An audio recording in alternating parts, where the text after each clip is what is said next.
en cours, la hantise de tous les profs.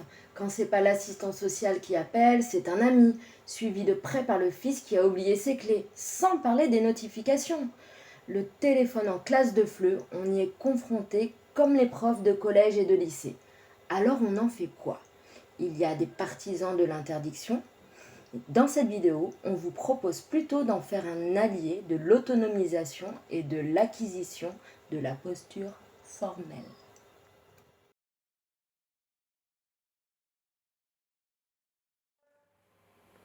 Salut Pauline, alors tes cours, comment ça va? Bah ça va, mais là je suis vraiment fatiguée. Je sors d'un cours et un des apprenants avait son téléphone qui n'arrêtait pas de sonner. Pourtant je leur avais bien dit que c'était interdit. Interdit? Bah c'est dommage. Vous ne pouvez pas utiliser le téléphone parce que c'est interdit dans ta structure? Ah non, non, c'est moi qui leur ai interdit parce que sinon on est beaucoup trop dérangés.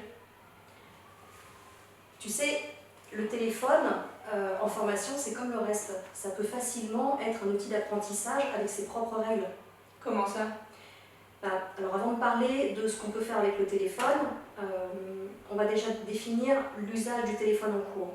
On en parle généralement en début de formation, sous la forme d'un contrat pédagogique avec les apprenants. Ah oui, d'accord, dans le règlement intérieur. Non, pas tout à fait. Le règlement intérieur, il est établi par ta structure et il va devoir être appliqué par tous les usagers. Ton contrat pédagogique, c'est plus les règles que tu vas discuter et que tu vas mettre en place avec ton groupe. En fait, le contrat pédagogique il peut être informel.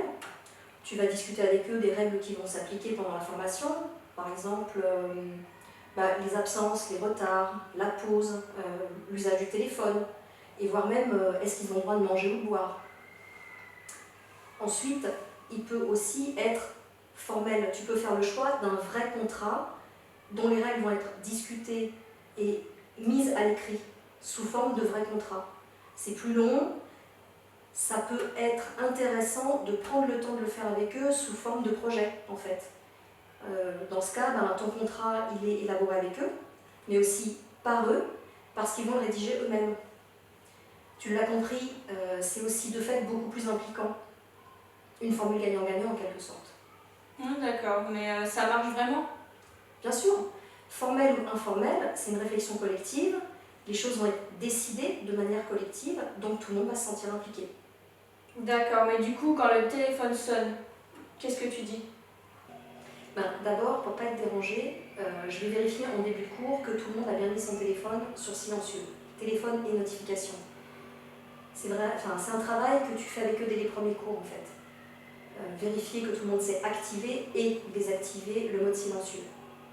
C'est pas une consigne, c'est plus une vérification où tu peux en faire l'objet d'un cours. D'accord, mais ça t'arrive jamais que le téléphone sonne quand même? Si, bien sûr, mais là aussi j'en fais une situation d'apprentissage. On apprend à répondre en fonction de la situation, comme on le fait dans la vie réelle. Honnêtement, ça t'est jamais arrivé que ton téléphone sonne en réunion? Si, mais dans ce cas-là, soit je coupe l'appel, soit si c'est urgent, je m'excuse et puis je sors.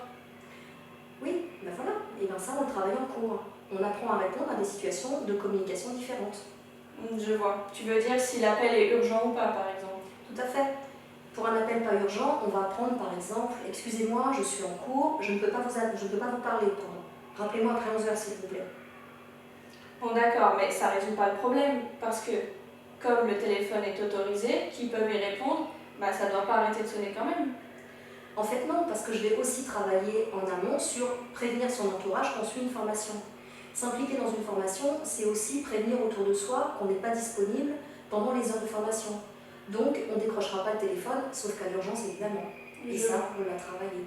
Je vois, donc vous allez apprendre à dire « Je suis en cours de français le lundi et le mercredi de 9 heures à 11 heures et je ne serai pas joignable. » Exactement, ou quelque chose de semblable. Et pour répondre à la situation de l'appel urgent, on apprend aussi à prévenir en début de cours « Excusez-moi, j'attends un appel urgent ». Le comportement à tenir au moment de l'appel, et bien ça fait partie du contrat pédagogique. C'est vrai que dans mon groupe, il y a beaucoup de parents et je me dis qu'ils peuvent toujours être appelés par l'école. Du coup, c'est bien parce que ça formalise la situation et on peut aussi apprendre à travailler sur le vouvoiement, le tutoiement. Et oui, un appel de l'école, pour le travail, la maison, on apprend à répondre de manière adéquate avec tu ou vous, selon la situation.